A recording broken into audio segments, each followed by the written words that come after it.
Okay, here we go. This is another UI video. This one is going to help us change scenes. So if you want to have more than one scene in your project, this is a pretty good video to watch if you don't know how to do that.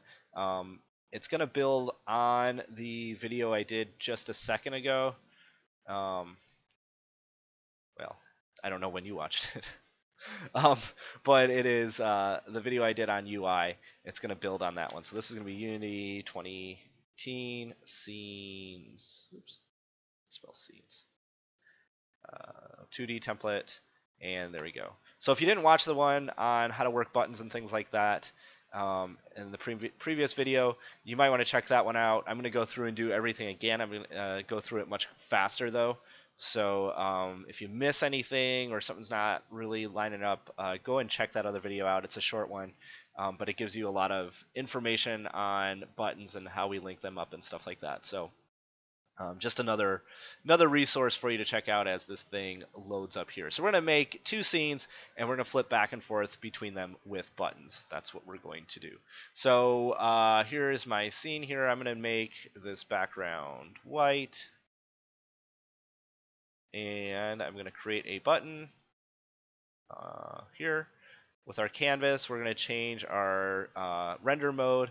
And like I said, this stuff is all done in detail in that other video. So if this is going too fast for you, go and check it out. And the text on this one, we will say go to scene 2.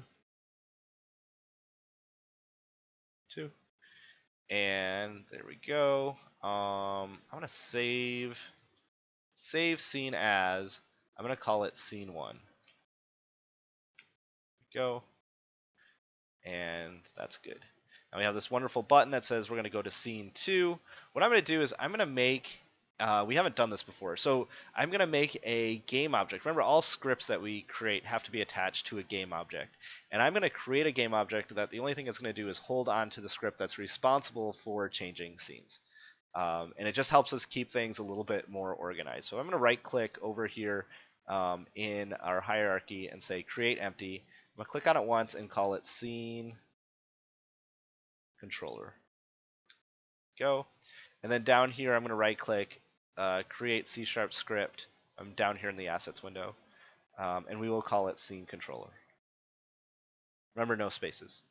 And then I can click on my scene controller object and drag the script over. And if your script is, if it won't let you drag your script over, check and make sure that all of this stuff is right. You can drag it over at any time, so we can fix some of these things if you have problems. Remember, your file name can't have spaces, and the name of the file has to match your class. So public class scene controller has to match whatever you've got in your name down here. And if they don't match, it's okay. Just double click on it and open it up, and we'll change it. Okay, so we need to make a function just like we did in the other one that says switch to scene 2. I'm going to delete these. So we'll say public, I can spell, void change scenes. Like that. And so when this thing gets clicked, I'm going to save this and go back to Unity. We have our scene controller. Here's our script. And when the button is clicked, we want to go call the function that is in this script. So I'm going to expand my canvas, click on button, and if we scroll down, on click, we want to do something. So I'll click the little plus sign. And what object is our script on? It's on scene controller, so drag it in. And what function do we want to call? We'll click on that. Scene controller, change scenes. There we go. So now our button says go to scene 2. And then we call the function here, and we should go to scene 2. So if I go back, now when this thing is called, which it will get called now when we push the button, we want to change to scene 2. Okay, that sounds good, but how do we do that? We've got to include one more using statement. Unity engine SceneManagement. Ooh. Like that. And then now when we include this, we can say down here, scene manager dot load scene, and in this case we want to say scene 2. We're going to come back and make some changes to this because this is not the ideal way to do it, but that's okay. For right now, SC, did I spell that right? Yeah, it looks weird. Okay, for right now, this is going to work. If we had a scene called scene 2, this would load it. So if I run our code right now and hit go to scene 2, we're going to get an error way down here at the bottom. It's also going to show up in the console that says we can't load scene 2 because we don't know what that is. In our project, we have scene 1, but we don't have a scene 2. So let's make a scene 2. I'm going to control D. I have scene 1 selected. I'm going to control D on that, which makes a copy of it. And in this case, it actually even renamed it to scene 2. So that's nice. So now we do have a scene 2. If I double click on it, it's going to look the same. I know it changed because at the very top in the title bar it says scene 2. And I'm going to rename this button or change the text on it to say go to scene 1. That way, when we're in scene 2, we'll have a button that says go to scene 1, and I'm going to double click on scene 1, so now we'll have a button that says go to scene 2, which is actually scene 1. Kind of strange, but that's okay. But we do have a scene 2 now, so let's hit the button, and let's watch it work, and it is going to fail as soon as I click on this, but that's okay. Don't panic. Blew up again. This time it says scene 2 cannot be loaded because it has not been added to the build settings or the asset bundle has not been loaded. To add a scene to the build settings, use the menu File, Arrow, Build Settings. So Unity always gives us a lot of clues what's going on. So we want to add scene 2 to our build settings. Go to File, Build Settings. Tells us exactly what to do. Here's the scenes to build. Sample scene. We don't want that. I'm going to uncheck that one. And we just drag into this area the scenes we want to build, which is scene 1 and scene 2. Checkbox means it's going to actually load it. And they have to be in here. We don't have to do anything. We don't have to click build or build and run or any of that kind of stuff. Just have them in there and hit close. Now when we hit the go button, it's going to build both scenes and go to scene 2. We get a button here that says go to scene 1. And I click on that and nothing happens. So, but we did make some progress, right? So now we're in scene 1. Button, go to scene 2. We click on that. It says go to scene 1, which means we've actually transitioned to scene number 2. But then when we click on this button and want to go backwards, it doesn't work. And the reason is, in our script, we have it hard-coded here, go to scene 2. So every time we're clicking on this button, even though it says go to scene 1, our code is saying go to scene 2. And that's where things are starting to fall apart. But we can fix that very easily. In this scene controller script, I'm going to make a public string scene to load like this.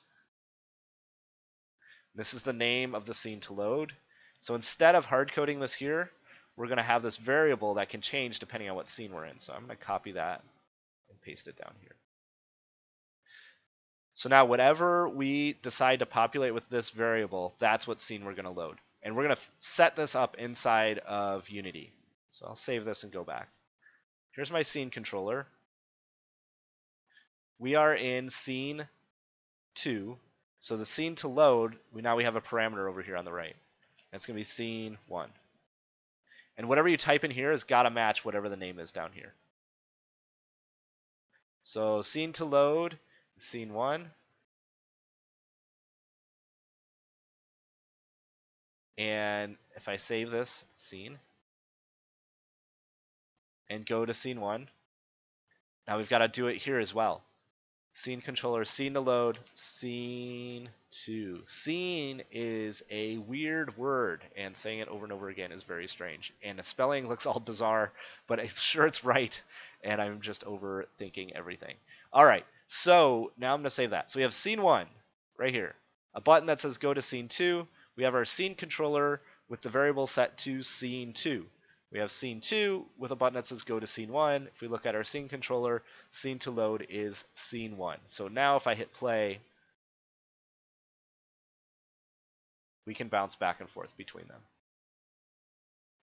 And if that's not really apparent what's happening, I'm going to load up scene 1. And let me put some images in there. Scene 1 can look like this. Why not? I'm just gonna, whoa, that is very teeny. Whoops. There we go. How about that? A couple of these bags. This is a great looking game. So let's save that. That's scene 1. I'm gonna go to scene 2, and let's put something else in there. How about this thing? We'll just put a little that guy in there. Oops. Scale him up. And I can stick him there. All right, save that. Go back to scene 1 and hit play. So here we are in scene 1. We've got these little purses. I click the button, go to scene 2. Here's our guy. And now I can click the button again to go back to scene 1. So now we are flipping back and forth between these scenes. And it didn't take that much code. I mean, this was it. We did add a variable so that we can reuse this code in multiple scenes, which is nice. As opposed to making a new scene controller for everything we want to switch. We just set this variable up inside the GUI, and everything is good to go. And remember, the other thing we did is build settings, file build settings. We made sure all of our scenes that we want to use were in here and checked. And that's it. So that's some scene management, Unity 2018.